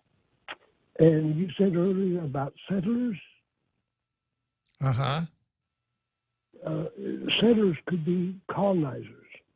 Well, I explained that that's how the word is generally used, that a settler is just another word for a colonizer, neither one of which are nice words. But anyway, I want to talk about colonization. Go for it, Jimmy. Okay, the Spanish came here and they colonized the Puchamaros, made them slaves. I don't think so, but go on. But anyway, the American came in and they colonized the Puchamaros again. And they said, okay, we're going to give you a full day's work for a full day's pay. And you know what the Chamorro said? I give up. Half a day. Okay, Jimmy. Bye-bye. Thank you. There's our Jimmy. Okay, the next item on the card here is Nelson versus the people of Jonia. And this is an article from the Daily News. I also have an article here from the Post. Jonia residents are split on recalling indicted Mayor Jesse Bloss, but some villagers asked senators to vote instead on removing him so people can vote for a new leader, because the mayor can be recalled by the legislature. That's what they're saying. Wednesday night's town hall meeting on public safety, hosted by Vice Speaker Talina Nelson, turned mostly into an open forum about Bloss and Jonia's leadership void. Bloss. Okay. Well, we're gonna go to Churchill Downs, and we'll come back from Churchill Downs and take this right up to the end of the program. Mescla Chamorro Fusion Bistro brings you island hospitality with a true taste of modern Chamorro cuisine. A bistro look that feels like home. Their menu features local and traditional flavors with a twist. From their famous Kelaguen Hapa to fresh ahi poke salad and their award-winning barbecue ribs. Mescla takes your favorite local dishes and serves them with extra flair that you'll only find at Mescla Chamorro Fusion Bistro. Stop by their newest location in the Grand Plaza Hotel in Tumon. For reservations, call 969-2652. Mescla, a true taste of Guam. Into a black pearl and hangs shimmering in the sky. Join 93.3 The Point for a spectacular celestial event. On the evening of December 26th, a rare solar eclipse will take place just before sunset. We see the sun's atmosphere, normally not visible. Most of the sun will be blocked during the eclipse, leaving only a ring of fire visible, and we have the best seats and the safest way to watch it. It's one of the great wonders of the solar system. Join us at the Point Coffee Lounge at the Sheraton Laguna Guam Resort from 4 to 6 p.m. on December 26th. The first 100 guests will receive a pair of eclipse viewing glasses, a complimentary glass of iced tea, and a coupon good for discounts at Sheraton's Surfers Point Bar or La Cascada Buffet Restaurant. Join us for the Point's 2019 Eclipse Viewing Party, December 26th from 4 to 6 p.m. at the beautiful Sheraton Laguna Guam Resort. Brought to you in part by Sheraton Laguna Guam Resort, Mescla Chamorro Fusion Bistro, and your sky-watching friends at 93.3 The Point. GRMC's Neuroscience and Neurology Department treats a wide spectrum of disorders associated with the nervous system, spine, and brain. Some of the more common disorders include seizures, epilepsy, dementia, sleep disorders, migraine, and stroke, which is one of the leading causes of death on Guam. GRMC's neuroscience team is equipped with the latest technology and the finest neurological doctors. To make an appointment, contact GRMC Specialty Clinics at 645-5500. Tall Tales with Bob Klitzkie is brought to you by Bank Pacific, banking on the Pacific for 65 years.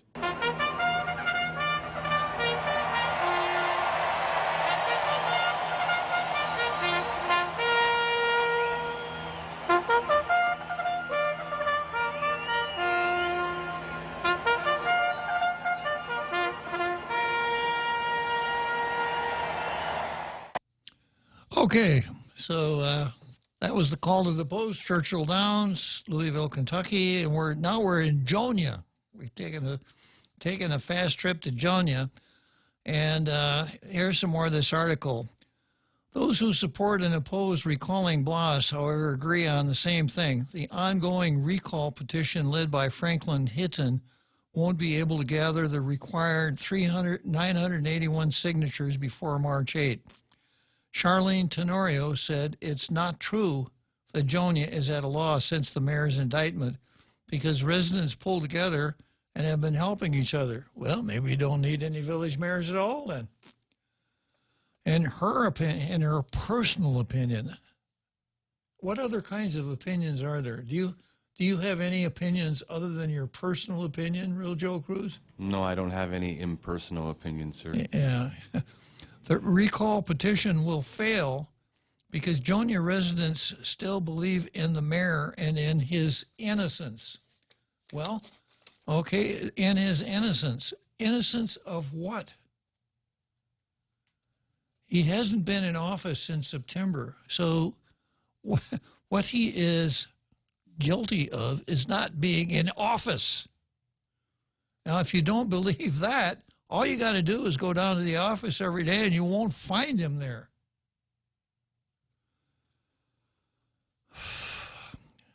I think that we can wait to let the process take its place. A lot of people are already finding him guilty, including me. I'm finding him guilty of not doing his job as the mayor. They are only allegations. He was indicted. Let the process take its place. And I keep mentioning this. You know, being indicted for a crime is not a job protection plan. You know, a criminal case could last 2 or 3 years. In fact, the one involving the 2 ladies at Public Health is lasting that long. And this, well, they're innocent until proven guilty, turns out to be a job protection plan until the case is over.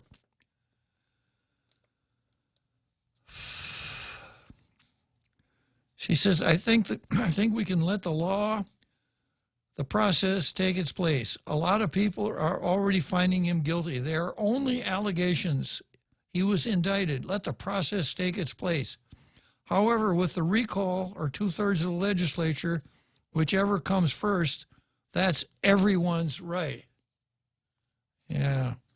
Christina Paris, a potential Jonia mayoral candidate, said Hitton is doing his civic duty, but it's not likely to meet the required signatures because residents are either fearful or related to Blas, or they rather wait for the outcome of the mayor's trial. Well, in that case, maybe you shouldn't have a mayor. Folks out there in Jonia, what could you possibly be afraid of?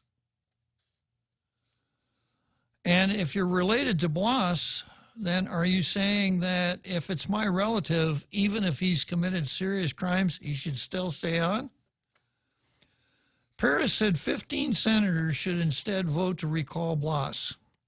The law allows the legislature by a 2/3 vote to recall a mayor. And I agree with this. But the legislature, you're talking about safety. You're talking about things that should happen in our village. It needs to start with you, she said. The legislature has the same right that Mr. Hitton is putting out there to vote 2/3. That's all we need. 2/3 of the legislative vote to move forward. And I think these remarks were addressed to Nelson. Former Chief of Police Joseph Cruz, a Jonia resident, said the legislature needs to take the discussions into the next level and put their words in action. He then talked about the results of a public safety survey. Terry Mortera, a Jonia resident, asked senators and residents not to forget about the problem of homelessness around the island, and Jonia in particular, which has about 60.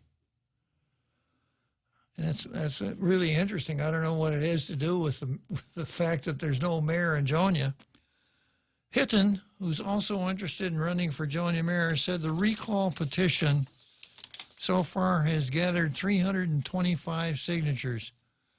People trusted him. He let the people down. So it's up to the people to decide if that's the kind of leadership we need, he said. Hitton said he's not giving up the signature drive, but he's also calling on senators to instead to vote to recall Blas. He said he's kind of disappointed that only 2 senators were at the town hall, Nelson and Therese Terlahi, a Jonia resident. Well, why would you expect senators to show up there if they can't ramrod things through? If they don't think this crime is serious, why do we need people to write laws for us? Nelson, at the end of the town hall, said what happened with the mayor is, quote, beyond our control, and echoed residents' sentiments that you're innocent until proven guilty. Now, it's that one statement from a senator that caused me to put this on the card as Nelson versus the people of Jonia. In other words, a senator who has the ability to introduce a recall resolution, has the ability to make impassioned floor speeches in favor of it, is saying it's beyond our control. He's guilty until proven innocent. Buying into the myth that pending criminal charges are actually a job protection plan. Thank you very much, Senator Nelson. Okay, that's all I got time for today. It's been a real treat to be able to talk to everybody out there in the international radio listening audience. And Real Joe Cruz and I, we're not taking Monday off. I'm not going to give the real Joe Cruz a day off, because if I did, he'd show up here anyhow, wouldn't you, real Joe Cruz? Yes, sir. All right.